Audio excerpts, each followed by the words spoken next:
Semi-conducteurs N et P. Les semi-conducteurs utilisés pour la fabrication des dispositifs de même nom ne sont quasiment jamais du type intrinsèque. Aux semi-conducteurs intrinsèques est généralement ajoutée une certaine quantité de substances étrangères qui se répandent dans tout le cristal et modifient l'état électrique du réticule cristallin. Pour cette raison, nous allons examiner les conséquences de la présence d'atomes étrangers dans le réseau cristallin de semi-conducteurs intrinsèques. 1. Semi-conducteurs N et P. Supposons qu'il soit possible d'intervenir directement dans la structure d'un minuscule cristal de germanium très pur et parfait, à l'intérieur duquel il y a un nombre bien défini d'électrons libres et un nombre égal de trous. Dans ce cristal et à tout moment, une partie des électrons libres revient à la bande de valence, à la suite de pertes d'énergie dues au choc, mais en même temps, d'autres électrons passent de la bande de valence à celle de conduction. Si la température du cristal reste constante, le nombre des électrons libres et des trous reste lui aussi constant. Imaginons maintenant que dans l'espace du réticule cristallin, il y ait seulement 2 électrons libres et 2 trous. En intervenant dans la structure du cristal, on remplace 3 atomes de germanium par autant d'atomes d'antimoine, figure 1. Il s'agit là bien sûr d'un exemple dont le seul but est de faciliter la compréhension. En pratique, il n'arrive jamais qu'un cristal placé à la température ambiante normale n'ait que 2 électrons libres et 2 trous et encore moins un nombre d'atomes d'antimoine proche de celui des électrons libres. En réalité, les électrons libres et les trous contenus dans un centimètre cube, cm3, de cristal sont plusieurs milliers de milliards et les atomes d'antimoine se trouvent à peu près dans un rapport de 1 sur 1 million d'atomes de germanium.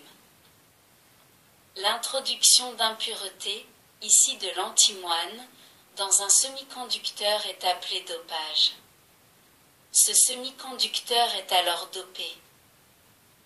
L'antimoine est un élément qui appartient au groupe V de la classification de Mendeleïev, voir la leçon semi-conducteur précédente. La couche externe de son atome comporte, en effet, 5 électrons. 4 de ces derniers contribueront à rétablir les liens covalents avec les atomes de germanium proches, tandis que le 5e, ne trouvant pas de place dans les liens covalents, restera lié à son propre atome. Le lien entre le 5e électron périphérique de l'antimoine et l'atome correspondant n'est toutefois pas aussi fort que les liens covalents. Il se cassera donc facilement et le 5e électron entrera très rapidement dans la bande de conduction pour se rendre dans les électrons libres du cristal. Revenons à l'exemple donné précédemment qui consistait à substituer 3 atomes de germanium par 3 atomes d'antimoine. Par cette opération, on introduit dans le réticule du cristal 3 nouveaux électrons libres qui, ajoutés aux 2 premiers, portent le nombre des électrons libres à 5. On pourrait penser que le réticule comprend ainsi 5 électrons libres et 2 trous. En réalité, un certain temps après la substitution du germanium par l'antimoine, et ceci lorsque la température reste constante, il ne peut y avoir dans le cristal que 4 électrons libres et un seul trou, figure 2. On explique ce phénomène par le fait qu'un certain nombre d'électrons libres occupe un nombre égal de trous, ce qui entraîne forcément la disparition de ces derniers. En définitive, l'opération de substitution d'atomes de germanium par des atomes d'antimoine entraîne bien une augmentation du nombre d'électrons libres qui ne correspond plus, à un moment donné, à la somme des électrons libres amenés par l'antimoine et ceux existants déjà. Il y a recombinaison d'une partie des électrons libres et des trous pour former des électrons de valence. Compte tenu de ce qui vient d'être dit, nous pouvons déjà tirer la règle suivante. Pour toute augmentation des électrons libres dans un cristal semi-conducteur à température constante, on a une diminution de nombre de trous, de manière à ce que le produit du nombre d'électrons libres par le nombre de trous reste constant. Dans l'exemple de la figure 1, nous avons vu au départ 2 électrons libres et 2 trous. Le produit est donc de 2x2 égale 4. Après substitution des 3 atomes de germanium par 3 atomes d'antimoine, le nombre des électrons libres augmente, passant de 2 à 4, tandis que le nombre de trous diminue, passant de 2 à 1. Le produit reste inchangé, c'est-à-dire 4x1 égale 4. On obtient une situation analogue en remplaçant les 3 atomes de germanium par 3 atomes d'indium, figure 3. L'indium est un élément qui appartient au groupe 3 de la classification de Mendeleïev, voir la leçon semi-conducteur précédente.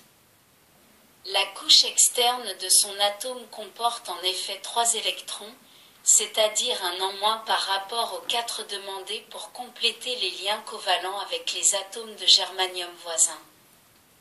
Après substitution des 3 atomes de germanium par 3 atomes d'indium, nous avons à l'intérieur du réticule cristallin 3 liens covalents affaiblis par l'absence d'un électron, donc formation des 3 nouveaux trous. Les liens affaiblis sont représentés figures 3 et 4 par les lignes en pointillés allant des atomes d'indium à l'un des 4 atomes de germanium environnants. Les trous qui apparaissent avec les liens affaiblis sont représentés par des petits ronds blancs, comme ceux qui se sont formés dans les liens covalents, à la suite de la libération d'un électron de valence. Si l'on ajoute les 3 trous introduits avec les atomes d'indium aux 2 autres trous existants dans le germanium intrinsèque, nous devrions avoir 5 trous et 2 électrons libres. En réalité et toujours à une température constante, on ne peut avoir, après substitution du germanium par l'indium, que 4 trous et un seul électron libre, figure 4. Là encore, on explique ce phénomène par le fait qu'une partie des électrons libres tombe dans les trous et y demeure. En définitive, l'opération de substitution d'atomes de germanium par des atomes d'indium entraîne bien une augmentation du nombre de trous qui ne correspond plus, à un moment donné, à la somme des trous amenés par l'indium et ceux existant déjà. Il y a recombinaison d'une partie des trous et des électrons libres pour former les liaisons covalentes. Nous pouvons ici encore en tirer la conclusion suivante. Pour toute augmentation de trous dans un semi-conducteur à température constante, on a une diminution d'électrons libres, de manière à ce que le produit du nombre des trous par les électrons libres reste constant. Dans l'exemple des figures 3 et 4, comme dans celui des figures 1 et 2, le produit initial des trous par les électrons libres est égal à 4. Après substitution des 3 atomes de germanium par les 3 atomes d'indium, le nombre des trous augmente, passant de 2 à 4, tandis que celui des électrons libres diminue, passant de 2 à 1. Le produit reste bien inchangé, 4x1 égale 4. Compte tenu de ce qui vient d'être dit, on peut déjà départager les semi-conducteurs en 3 catégories distinctes. Les semi-conducteurs intrinsèques possédant un nombre d'électrons libres égal à celui des trous, figure 5a. Les semi-conducteurs N, obtenus en introduisant dans un cristal semi-conducteur des atomes d'éléments appartenant au groupe V du tableau de Mendeleïev. Ici, le nombre des électrons libres est bien supérieur à celui des trous, figure 5b. Les semi-conducteurs P, obtenus en introduisant dans un cristal semi-conducteur des atomes d'éléments appartenant au groupe 3 du tableau de Mendeleïev. Ici, le nombre des trous est bien supérieur à celui des électrons libres, figure 5c. Les éléments du groupe V du tableau Mendeleïev utilisés pour former les semi-conducteurs N sont l'antimoine, l'arsenic et le phosphore, on les appelle donneurs. Les éléments du groupe 3 utilisés pour former les semi-conducteurs P sont l'indium, le bore, le gallium et l'aluminium, on les appelle accepteurs ou receveurs. Voyons maintenant comment s'effectue la conduction électrique dans les trois types de semi-conducteurs énumérés ci-dessus. La figure 5A représente un petit bloc de germanium intrinsèque traversé par le courant que produit une pile. On remarque à l'intérieur du semi-conducteur la naissance de deux flux de charges électriques. Le premier est constitué d'électrons libres qui vont de l'extrémité B, côté négatif de la pile, à l'extrémité A, côté positif de la pile. Le second flux est constitué de trous qui, en se déplaçant d'un atome à l'autre à l'intérieur du réticule cristallin, vont dans le sens opposé au précédent, c'est-à-dire de l'extrémité A vers l'extrémité B. Les deux flux sont constitués de quantités égales de charges électriques, puisque dans les semi-conducteurs intrinsèques, le nombre des électrons libres est égal à celui des trous. Les liaisons placées entre l'extrémité du semi-conducteur et la pile sont au contraire traversées par un seul flux constitué uniquement par des électrons. Signalons que le courant produit par une pile est continu et que son intensité est invariable dans chaque section et en tout point du conducteur. Cela signifie qu'à tout instant, la même quantité d'électrons entre dans le fil conducteur par l'extrémité A et sort par l'extrémité B. La même quantité d'électrons sort et entre également par les extrémités du petit bloc, figure 5A. Pour simplifier tout cela, imaginons qu'à l'intérieur du semi-conducteur et à tout instant, un électron sort par l'extrémité A et qu'un autre électron entre par l'extrémité B. Nous constatons donc que le nombre des électrons entrants est toujours égal à celui des électrons sortants. L'électron sortant appartient à la bande de conduction, c'est-à-dire qu'il s'agit d'un électron libre. Ainsi, n'ayant pas de lien avec le réticule cristallin, il peut librement quitter le semi-conducteur et se diriger vers le positif de la pile. À l'autre extrémité, l'électron entrant rencontre les trous qui peuvent se déplacer dans le réticule et se concentrer dans l'extrémité reliée au négatif de la pile, mais ne peuvent toutefois pas quitter le réticule. Ces trous sont en effet constitués essentiellement de places vides dans la bande de valence des atomes du semi-conducteur. Lorsque l'électron provenant du négatif de la pile rencontre les trous, il occupe une place vide dans la bande de valence, faisant ainsi disparaître un trou. En résumant ce qui vient d'être dit, nous pouvons tirer la conclusion suivante. Lorsqu'un électron sort et qu'un autre entre, on a en permanence dans le semi-conducteur la perte d'un électron libre et la disparition d'un trou.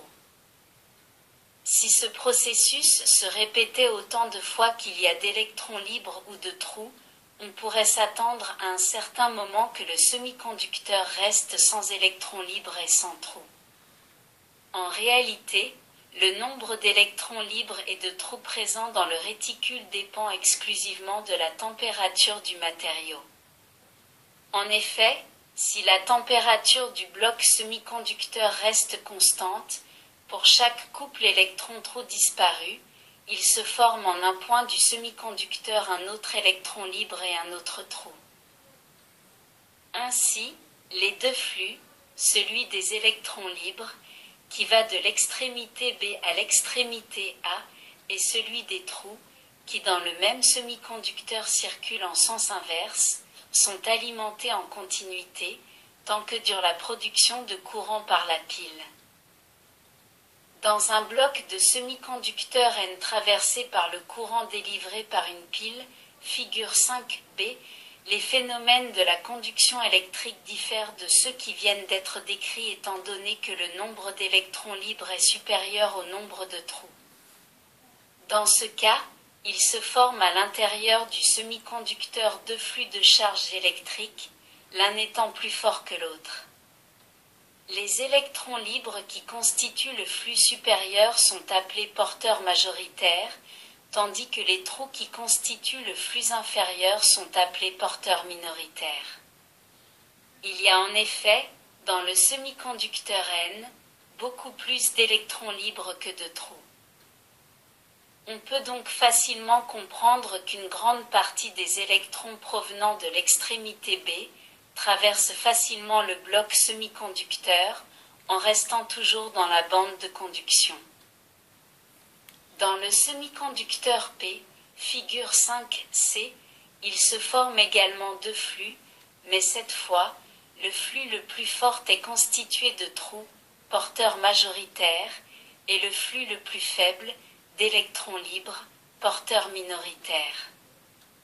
Il est donc peu probable qu'un électron libre puisse traverser tout le bloc de l'extrémité B à celle de A. Les électrons libres qui sortent du semi-conducteur et les trous qui vont d'une extrémité à l'autre de ce même semi-conducteur prennent naissance en général à proximité de la face A. À partir de ce point, les deux charges opposées se séparent. L'électron se dirige vers le pôle positif de la pile à travers la liaison et le trou se dirige vers l'extrémité B du bloc, où il disparaîtra dès que sa place sera occupée par un électron provenant du négatif de la pile. Merci de votre écoute. À bientôt.